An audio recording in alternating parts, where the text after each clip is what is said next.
अभी तक देश से गद्दारी करने में राजनेताओं को अग्रणी माना जाता था, लेकिन गद्दारी वाला जीन अब राजनेताओं के घर से होते हुए हमारे देश के सैनिक और अर्धसैनिक बलों के अंदर भी पहुंच रहा है, जो काफ़ी चिंताजनक है।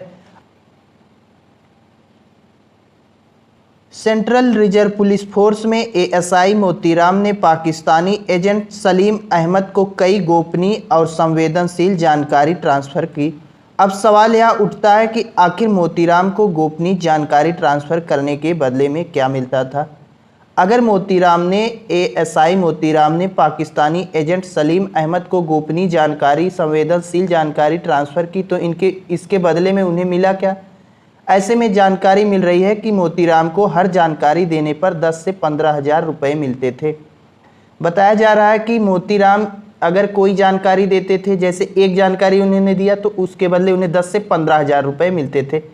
इसी प्रकार उन्होंने कई जानकारी देश की साझा की है पाकिस्तानी एजेंट सलीम अहमद को, जिसके लिए मोतीराम को गिरफ्तार कर लिया गया है।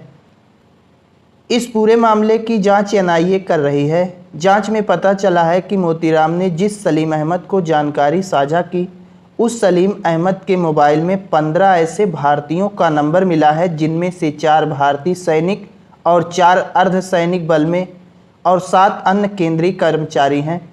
मोतीराम जिस सलीम अहमद को जानकारी साझा करता था, जब उस सलीम अहमद की मोबाइल की जांच पड़ताल की गई तो उसमें 15 ऐसे भारतीय नंबर मिले, जिनमें से 4 भारतीय सैनिक और 4 अर्धसैनिक बल, 7 अन्य केंद्रीय कर्मचारी भी शामिल पाए गए। अब इन लोगों से भी पूछताछ की जा रही है। अर्थात केवल मोतीराम ही इस मामले में नहीं शामिल हैं, बल्कि 15 अन्य लोग भी इस मामले में शामिल हैं। तो ऐसी स्थिति में यह मामला काफ़ी ज़्यादा गंभीर लग रहा है। अब सबसे बड़ा सवाल यह है कि आखिर मोतीराम का संपर्क पाकिस्तानी एजेंट से हुआ कैसे? आखिर जो मोतीराम सीआरपीएफ जवानों के बीच में रहते थे, उनका पाकिस्तानी एजेंट से कैसे संपर्क हो गया? तो जब उनसे पूछताछ की गई तो पूछताछ में मोतीराम ने बताया कि सबसे पहले उनके पास एक महिला का फ़ोन आया, जिसने खुद को चंडीगढ़ में एक टीवी पत्रकार होने की बात कही और पत्रकार की हैसियत से उसने कई जानकारी मोतीराम से मांगी। अगर मोतीराम की बात मानी जाए तो उनके अनुसार उनका मानना है कि सबसे पहले एक महिला का फ़ोन आया, जो खुद को टीवी का पत्रकार होने की बात कही। तो ऐसी स्थिति में पत्रकार की हैसियत से मोतीराम से कई जानकारी मांगी।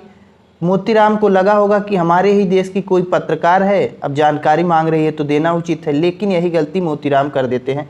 मोतीराम को तुरंत चाहिए था अपने से बड़े सीनियर अधिकारियों को सूचित करना, लेकिन मोतीराम ने बिना किसी को बताए जानकारी साझा कर दी। और उसके बाद आगे मोतीराम क्या बताते हैं आप लोग देखिए।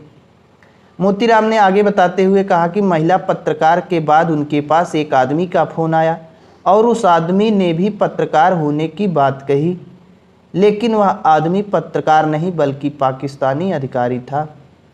मोतीराम ने बताया कि पहले तो महिला ने किया फ़ोन, उसके बाद एक आदमी का फ़ोन आया जिसने खुद को पत्रकार होने की बात कही। महिला की तरह इसने भी कहा कि मैं भी पत्रकार हूँ, और उसने भी पत्रकार की हैसियत से मोतीराम से कई जानकारी की मांग की और मोतीराम को बदले में पैसे मिलते थे तो मोतीराम जानकारी भी देते चले गए।